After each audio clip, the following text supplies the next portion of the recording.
So you like the Packard Pokes At podcast? Well, then I think you might like our other show, The Atheist, the Bible, and No Wardrobe on iTunes, Stitcher, and at the website, abandnw.wordpress.com. Give that a listen as well, and if you like the shows, please give them both a 5-star rating. Thank you. If you're just joining us, if you've not seen it, there are segments on the sacred cows, but it's in the same segment. It'll be all at iTunes, at Apple iTunes. Just look for Packard Pokes At or Stitcher. Just look for Packard Pokes At. You get the whole show all at one time. But for right now, this is our feedback segment. So I'm going to drop our Packard Pokes At logo, and I'm going to put up on our screen. Now, this one was from the segment we covered on Scientology. Now, this comment comes from Humboldt Hipneck. He says, Scientologists think they're Christians? That's news to me. Well, I looked this up, and I may have said that Scientologists think they're Christians or along those lines. Now, if you've looked at the Scientology headquarters, there is a big-ass cross on their building. I was a little bit off on that. I do apologize. That's my mistake. Anyway, I'm sorry. This is from the feedback from Season 10, Episode 3, Religion's Attack on Humanity. Like I said, I did get this a little wrong when it comes to Scientologists thinking that they're Christian.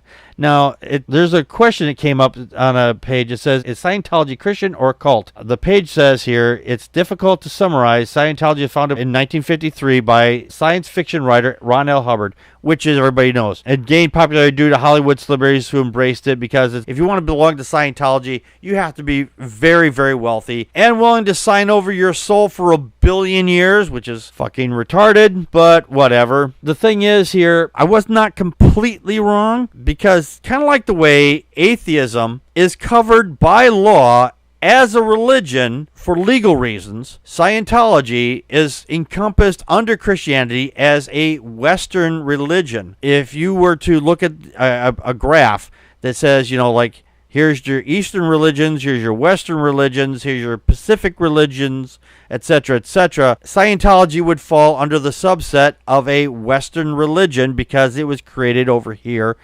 Just like Mormonism was created over here. Christianity just kind of followed from over in Europe and moved over here. So it's become more westernized. From that westernized religion, these other religions sprung up. And right now we have 53,000 different denominations of Christianity alone. That's where I kind of screwed up, saying that Scientology is kind of a Christian thing also. They don't believe in a God, as it were, but they do venerate Jesus a little bit to some degree. It says, Scientology category denies the existence of a God of the Bible, heaven, and hell. To Scientologists, Jesus Christ was simply a good teacher who unfortunately was wrongfully put to death. So they kind of believe in some of the stories from the Bible. They don't believe he was a god. That's just that in that instance. So if I made that little mistake in error, I apologize. The second comment we got, this was just from a few days ago. This is from Earl Chaney, and he says, 8 years ago, a friend of mine who knew a lot about Scientology told me if we should ever get a president in the White House that actually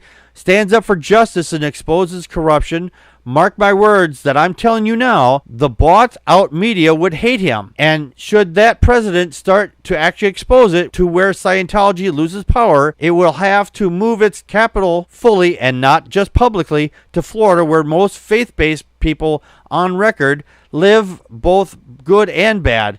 Well, he was right. It's 2019, and look what's happening finally. Hashtag drain the swamp. Hashtag we love you, Leah. I agree. In a lot of places, Scientology, like over in France, for example, Scientology was not allowed to take hold because they did not see, not only is it not a legitimate religion, which it really isn't. I don't think it's legitimate anyway. That's my opinion. I'm entitled to it. I don't think Jediism is a religion either, but a lot of people would disagree with me. They say Jediism is just also a religion also, and that's down in Australia. They made that a legal religion down there. You can look that up. That one, I'm pretty certain of that being true. Of course, I think all religions are fake to begin with, so How dare you talk about Luke Skywalker? How about cornholioism? The only true religion is Packard Sonicism. So there we go.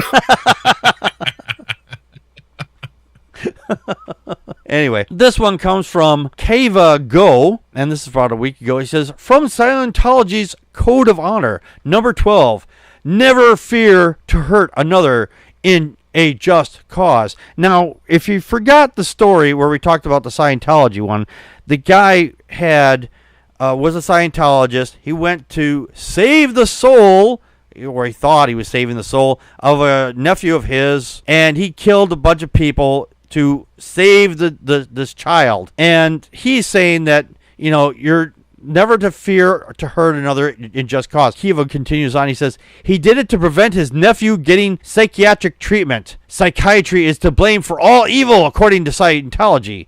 Is it that hard to find out and mention for the story? Well, first off, I didn't know they had a code, but I'm sorry, Kiva, your doctrine fails you, and I'm going to explain right now why. And this comes from Ron L. Hubbard himself. Says that no one expects the code of honor to be closely and tightly followed. So if you have a problem with that, you're going to have to take it up with him. The reason, according to Hubbard, an ethical code cannot be enforced. Any effort to enforce the code of honor would bring it to a level of a moral code. It cannot be enforced simply because it is a way of life which can exist as a way of life only as long as it is not enforced. According to Ron L. Hubbard, who created this, disagrees with you. A code means nothing. I mean, I have a personal code.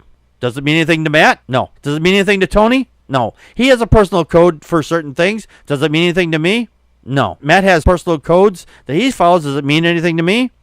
No. Unless our codes, for whatever they are, align. And that's it. The only time that we would even care. If I had a code of saying, I don't know, anybody that's over 6 feet tall needs to be chopped down on the knees so they're or right off at the ankles. This way they're not taller than anybody else. Let's say that's my personal code. Tony and Matt would most likely disagree with me. Say, Packard, you shouldn't be going around cutting people's off at the ankles just to make them shorter because you're not that tall. That would be my personal code. They wouldn't agree with that. Yeah, because I am 6 feet tall.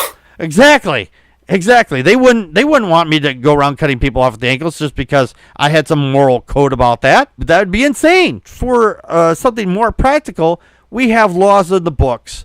I mean, things that we all as a community and a society agree on to have a working society to not do certain things. But do those things stop these people from doing those things? Speeding, walking against the light. I'm just talking some little things here. Let's go to something even harder. Murder.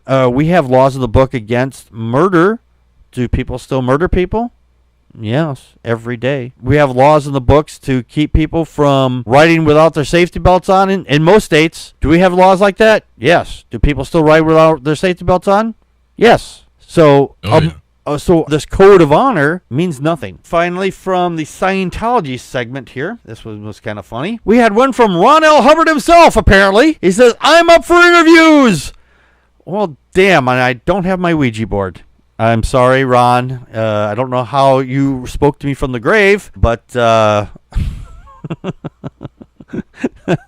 in the picture, he's got a picture of Ron L. Hubbard doing a side view, as it were, but he kind of looks like Alan Hale, the skipper from Gilligan's Island, because he's got the white hat on and everything like that. So I think he looks more like Alan Hale than he does Ron L. Hubbard in this picture. I'm just saying. Oh, hey, that's great. If he's up for interviews, go for it. Yeah, well, the thing is, I mean, if he faked his own death and he's alive this whole time, sure. Right? I could just see this. Ron L. Hubbard faked his death just to come out to get an interview on Packard Pokes At. I'm coming back, bitches! So, how long has the guy been dead for? A number of years, over 10 or 20 years now. So, okay. I think almost 30, actually. Yes, quite a while, actually, yes. All right, our final comment from our feedback. This one was about the comment I made about the music. Saying, if you come across a good piece of music, it's just like it came out like last week or something. And this is from Herc Rants. He says, remember American Pie and Vincent? American Pie, I remember. I can almost recite the whole song in my head. Don McLean is now 73 years old. It's so amazing to remember these things and not remember how long ago they were. I agree, Packard, that Real Genius seems like it was only a few years ago. And I agree with him on this. I mean, if you get a song, like I said before, I'm kind of repeating myself here, a good song, it just sticks with you. It's like it just came out not that long ago, a week ago, a year ago, whatever. But because it just feels like it's something that's just, it's like putting on a coat that just fits just right, you know. I mean, that's how I feel like with these songs. But yeah, I agree. We are in total agreement on that. Well, yeah, I mean, it's. I think about that all the time. I was born in the '90s, and it's hard to believe that I'm going to be 28 in like 2 weeks. 28? Yeah, just a whippersnapper. That's nothing. Yeah, but I know what you mean. You know, if you listen to a song, you know, from the 80s or the 70s, and you remember when it came out on the radio back then, and then now you hear it, it's like, at least for me, it's like, man, I'm old. exactly. Yeah, there's a song from the 80s, like, oh yeah, I remember this song. This was cool. It's like, damn, that was 30 years ago. What the hell? Yeah, no, I try not to think about where or when the song came out this way. I can have my own cognitive dissonance. It's like, it was just a couple years ago. I'm really not super fucking old, and the dinosaur didn't have to drive the dinosaur to work. Well, but the thing with me is, though, is I remember when these songs came out.